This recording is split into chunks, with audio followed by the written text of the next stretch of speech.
بسم اللہ الرحمن الرحیم۔ یہ جو آپ کے سامنے سورۃ البقرہ کے کلمات موجود ہیں، اس پر ایک ویڈیو پہلے بن چکی ہے۔ ان کلمات کو کس طرح پڑھنا ہے اور حرکات کو کیسے پڑھیں گے، یہاں تک یعنی 8 نمبر تک جو قوانین تجویدی جاری ہوتے تھے وہ ہم نے جاری کر لیے، ان کا اجرا کر لیا، ان کو سمجھ لیا۔ ان کلمات کو بھی پڑھنے کا جو طریقہ ہے وہ بھی بتا دیا گیا۔ اگر آپ نے وہ چیزیں نہیں سنی ہیں تو اس سے پہلے والی ویڈیو وہ سماعت فرمائیں۔ میرے یوٹیوب چینل پر بھی موجود ہے، فیس بک پر بھی اور واٹس ایپ پر بھی، گروپوں میں بھی موجود ہے۔ آج ہم یہاں سے آگے شروع کریں گے کہ وقف بالسکون، وقف بالسکون، وقف بالسکون کسے کہتے ہیں؟ اگر کوئی حرف پہلے سے ہی ساکن ہو اس پر وقف کیا جائے، اور وقف جب کیا تو اس وقت جزم ہی رہی، وہ ساکن ہی رہا، تو اس کو وقف بالسکون کہیں گے۔ ٹھیک ہے، وقف بالاسکان اور وقف بالسکون میں فرق سمجھے۔ اگر حرف ساکن نہ ہو اس کو ساکن کر کے وقف کرے تو وقف بالاسکان، وہ افعال باب کا مصدر بن جائے گا، اسکان ساکن کرنا۔ اور اگر پہلے سے ہی سکون موجود ہے یعنی وہ حرف ساکن ہے اور وقف کیا اور وقف کر کے بھی ساکن ہی پڑا تو اس کو وقف بالسکون کہیں گے۔ تو یہ آپ دیکھ رہے ہیں نا، یہاں پر جب ہم وقف کریں گے تو پہلے سے ہی میم جو ہے وہ اس پر جزم موجود ہے، سکون موجود ہے۔ تو اب ہم جب یہاں پر وقف کریں گے تو یہ حرف اسی طرح رہے گا اور یہ جزم، یہ سکون اسی طرح باقی رہے گی، تو اس لیے اس کو وقف بالسکون کہتے ہیں۔ لیکن اگر بالفرض یہاں پر زبر ہوتی، زیر ہوتی، پیش ہوتی اور اس کو ساکن کر کے وقف کرتے تو پھر ہم وقف بالسکون نہیں کہہ سکتے تھے، وقف بالاسکان کہتے۔ تو یہ وقف بالسکون ہے، یعنی پہلے سے ہی جزم سکون موجود ہو، اس جزم والے اور سکون والے حرف پر وقف کرنا وقف بالسکون کہلاتا ہے۔ وقف مطلق، یہ جو رموز اوقاف کی علامتوں میں سے ایک علامت آپ کو نظر آ رہی ہے طوا، یہ وقف مطلق کی علامت ہے۔ اصل میں جگہ کی تنگی کی وجہ سے یعنی قرآن پاک میں جو ہے وہ ایک حرف نکال کر لکھ دیا جاتا ہے، کیونکہ اگر یہ مکمل لکھا جاتا تو جگہ زیادہ جو ہے گرنے میں آتی، چونکہ جگہ تنگ ہوتی ہے اس لیے مکمل نہیں لکھا جاتا، ان میں سے ایک حرف جو ہے وہ لکھ دیا جاتا ہے۔ ٹھیک ہے، اور ان کا نام بھی ہے نا رموز اوقاف کی علامتیں۔ تو مطلب کیا ہوا، رموز رمز سے بنا ہے اشارہ اور اوقاف وقف سے بنا ہے، تو وقف کے اشارے ہوتے ہیں وہ۔ ٹھیک ہے، تو اشارے کے لیے ایک حرف بھی کافی ہوتا ہے۔ جب طوا ہو تو آپ سمجھ لیں کہ یہ وقف مطلق ہے، مکمل یہاں پر نہیں لکھا کیونکہ جگہ کی کمی ہے۔ اگر ہم مکمل لکھنا شروع کر دیں، یہ تو تھوڑے کلمات ہیں، کچھ ایسے آئیں گے جن کے بہت زیادہ کلمات ہوں گے۔ مثال کے طور پر کہیں آپ کو ملے گا قیل علیہ الوقف، آپ اگر وہ یہ مکمل لکھ دیں تو جگہ اور زیادہ جو ہے نا ہمیں چاہیے، تو حالانکہ ایسا نہیں ہے، تو لہٰذا اشارے جو ہے نا کر دیے جاتے ہیں۔ تو وقف مطلق کی علامت ہے یہاں پر وقف کرنا چاہیے، لیکن یہ علامت وہاں ہوتی ہے جہاں بات پوری نہیں ہوتی، ابھی تک بات کہنے والا اور بات کہنا چاہتا ہے۔ ٹھیک ہے، تو لہٰذا یہاں پر جو ہے نا وقف آپ کریں گے، وقف کی علامت ہے۔ لیکن اگر بالفرض کوئی وصل کرے تو کر سکتا ہے، لیکن وقف جو ہے اس کی زیادہ جو ہے یہاں پر تاکید ہے، کیونکہ یہ وقف مطلق کی علامت ہے۔ لیکن اس کا درجہ وہ گول دائرے جتنا یا جو میم جو ہے نا وقف لازم کی علامت اس جتنا نہیں ہے، اس سے کم ہے۔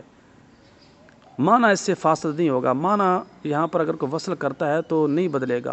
ٹھیک ہے، تو لیکن وقف کا یہ حکم ہے، وقف ہی کرنا چاہیے، وقف مطلق کی علامت ہے، یہاں وقف کرنا چاہیے۔ یہ علامت وہاں ہوتی ہے جہاں بات مکمل نہیں ہوئی ہوتی، بات کہنے والا ابھی اور کچھ کہنا چاہتا ہے، وقف کر لیں، لیکن ابھی اتنا سمجھ لیں کہ یہ آگے جو ہے پیچھے جو چل رہا ہے مضمون وہ آگے جاری ہے۔ ٹھیک ہے، نیچے آگے جو ہے لکھا ہے مد منفصل، یہ آپ کو نظر آ رہا ہوگا لکھا ہوا مد منفصل۔ اصل میں ایک ہوتی ہے مد بالحمزہ، جب حرف مدہ یا کھڑی حرکات کے بعد حمزہ آ جائے تو اس کو کیا کہتے ہیں؟ مد بالحمزہ۔ یہ لفظوں سے ہی آپ کو پتہ چل جائے گا۔ مد کا لغوی معنی دراز کرنا، کھینچنا، لمبا کرنا۔ حروف مدہ یا کھڑی حرکات پر آواز کو دراز کرنے کو مد کہتے ہیں۔ حروف مدہ یا کھڑی حرکات کے بعد اگر حمزہ آ جائے تو اس کو کیا کہتے ہیں؟ مد بالحمزہ۔ مد کا معنی دراز کرنا، لمبا کرنا، بالحمزہ یعنی وہ مد جو حمزہ آنے کی وجہ سے بن گئی، ٹھیک ہے۔ تو اب دو صورتیں ہی ہو سکتی ہیں نا، کہ حروف مدہ یا کھڑی حرکات کے بعد حمزہ اسی کلمہ میں ہوگا، یہ پہلی صورت، یا حروف مدہ یا کھڑی حرکات کے بعد حمزہ دوسرے کلمہ میں ہوگا۔ تو یہ دو صورتیں بنتی ہیں، اس لیے انہوں نے آگے دو اقسام بنائی ہیں، مد متصل اور مد منفصل، ٹھیک ہے۔ مد متصل اس مد کو کہتے ہیں جب حرف مدہ یا کھڑی حرکات کے بعد حمزہ اسی کلمے میں ہو۔ یہ دیکھ رہے ہیں نا، الف مدہ موجود ہے، الف سے پہلے زبر موجود ہے اور آگے حمزہ اسی کلمے میں موجود ہے، تو لہٰذا اس کو مد متصل کہیں گے۔ متصل جو ہے وصل سے بنا ہے، وصل کا لغوی معنی ملنا۔ تو چونکہ حرف مدہ یا کھڑی حرکات کے بعد حمزہ اسی کلمہ میں ہی بالکل ساتھ ہوتا ہے، ملا ہوا ہوتا ہے، اس میں فصل نہیں ہوتا، جدائی نہیں ہوتی، دوری نہیں ہوتی، اس لیے اس کو مد متصل کہتے ہیں، ٹھیک ہے۔ تو یہ ماء اس کی مثال بنے گی، ٹھیک ہے۔ اور دوسری قسم ہے مد منفصل۔ یہ منفصل جو ہے یہ فصل سے پڑا ہے، جدائی۔ حروف مدہ پہلے کلمے کے آخر میں ہوں یا کھڑی حرکات پہلے کلمے کے آخر میں ہوں اور حمزہ دوسرے کلمے کے شروع میں ہو تو وہاں پر مد منفصل بنتی ہے۔ یہ دیکھیں اعلیٰ، یہ اوپر ہم نے، یہ ہمارے سبق میں سے ہے نا، اس لیے یہی میں نے مثال آپ کے سامنے لکھ دی ہے۔ اعلیٰ، یہ کھڑی زبر موجود ہے لیکن پہلے کلمے کے آخر میں ہے، اور حمزہ جو ہے یہ خالی ہوتا، تالیف ہوتا، لیکن جب زبر زیر پیش ہے تو حمزہ بن جاتا ہے، لہذا اس کو حمزہ پڑھیں گے۔ تو حمزہ دوسرے کلمے کے شروع میں ہے۔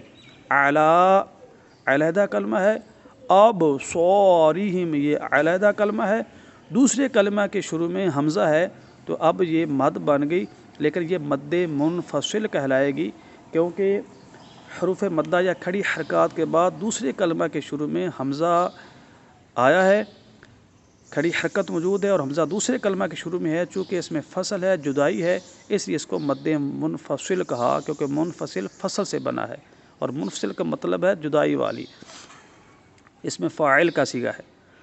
اور ایک چیز یہاں پر آپ اچھی طرح سمجھ لیں کہ قرآن پاک پڑھتے ہوئے جہاں پر بھی چھوٹی مد لگی ہوگی، ٹھیک ہے، تو وہاں اس کو مد منفصل ہی آپ کہہ دیں، کیونکہ چھوٹی مد وہیں لگائی جاتی جہاں مد منفصل ہو، اور جہاں پر چھوٹی مد نہ ہو، بڑی مد ہو، تو وہ کوئی اور مد بن سکتی ہے، مد متصل بھی بن سکتی ہے، مد لازم بھی بن سکتی ہے، ٹھیک ہے۔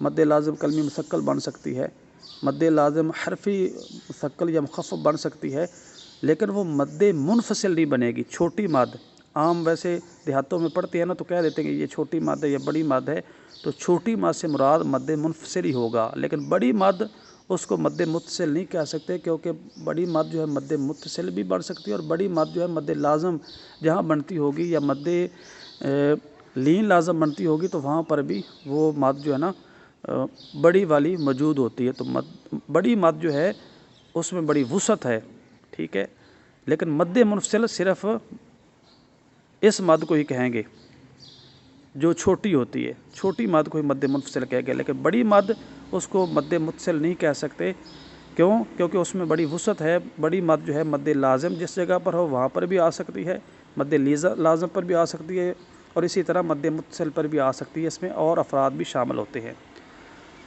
تو اب ہم نے یہاں پر دیکھا تو یہاں پر مد منفصل جو ہے بنی، ٹھیک ہے، اس کو کم سے کم 2 الف کی مقدار، درمیانہ 2.5 الف کی مقدار، اور زیادہ زیادہ 3 اور 4 تک، کیونکہ ایک قول 4 کا بھی ہے، 4 الف کی مقدار تک اس کو دراز کیا جا سکتا ہے، یعنی 2 سے لے کر 4 الف کی مقدار اس کو دراز جو ہے کر سکتے ہیں۔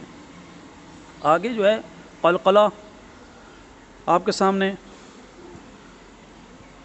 لفظ موجود ہے، تو قلقلہ کا لغوی معنی ہے جنبش کرنا، حرکت کرنا۔ جس حرف میں یہ صفت پائی جاتی ہے، صفت قلقلہ والی، تو اس حرف کو ادا کرتے وقت اس کے مخرج میں جنبش سی پیدا ہوتی ہے، حرکت سی پیدا ہوتی ہے، جس کی وجہ سے آواز جو ہے لوٹتی ہوئی محسوس ہوتی ہے۔ تو قلقلہ پر مکمل بیان جو ہے وہ ایک ویڈیو میں گزر چکا ہے، میرا جو چینل ہے یوٹیوب چینل پر آپ دیکھ سکتے ہیں، اس پر جو ہے مکمل وضاحت موجود ہے، قلقلہ کے حروف کتنے ہیں، ان کا مجموعہ کیا ہے، اور خصوصاً قلقلہ کے درجے جو 5 ہیں وہ وہاں بیان ہوئے ہیں وضاحت کے ساتھ۔ تو یہاں پر اب ہم دیکھیں گے قلقلہ والے کون سے حروف ہیں۔ تو یہاں پر با جو ہے وہ قلقلہ والا حرف ہے، اور یہاں پر چونکہ جزم ہے اور ساتھ وقف جو ہے وہ یہاں نہیں ہے، اس لیے یہ چوتھے درجے کا یہاں پر قلقلہ ہوگا۔ آب، آب، ٹھیک ہے، تو یہاں قلقلہ ہوگا لیکن چوتھے درجے کا، ٹھیک ہے۔ آگے جو ہے صاد اور الف کو موٹا، یہ اشارہ کر دیا ہے کہ ان کو موٹا پڑھنا ہے۔ صاد کو اس لیے موٹا پڑھنا ہے کہ یہ حروف مستعلیہ میں سے ہے، ٹھیک ہے۔ حروف مستعلیہ جو ہیں وہ 7 ہیں، جن کا مجموعہ ہے خص ضاد قیز، تو چونکہ صاد ان حروف میں سے ہے لہٰذا اس کو پر پڑھیں گے، موٹا کریں گے، اور یہ جو حروف ہیں ان کو ہر حالت میں پر یعنی موٹا پڑھا جاتا ہے۔ اب رہا الف کا مسئلہ، تو الف مدہ اور واو مدہ، اس کا قانون آپ سماعت فرما لیں کہ جب ان سے پہلے والا حرف پر پڑھا جائے گا تو اس کی اتباع میں الف مدہ کو بھی اور واو مدہ کو بھی پر پڑھیں گے، لیکن اگر ان سے پہلے والا حرف باریک پڑھا جانے والا ہو تو ان کی اتباع میں ان کو بھی باریک پڑھیں گے۔ اب الف سے پہلے الف مدہ بن رہا ہے نا، الف سے پہلے زبر ہے، تو الف مدہ سے پہلے ہے صاد، چونکہ یہ پر پڑھا جائے گا، موٹا پڑھا جائے گا، لہٰذا الف مدہ کو بھی اس کی اتباع کی وجہ سے پر پڑھیں گے۔ آگے را کو باریک پڑھیں، تو جب را پر زبر زیر پیش یہ تینوں علامتیں ہوں تو اس صورت میں کب پر ہوگی کب باریک ہوگی، تو اس کی وضاح یہ ہے کہ جب اس کے اوپر زبر ہو یا پیش ہو تو پر پڑھیں گے، اور جب اس کے نیچے زیر ہو تو اس کو باریک پڑھیں گے۔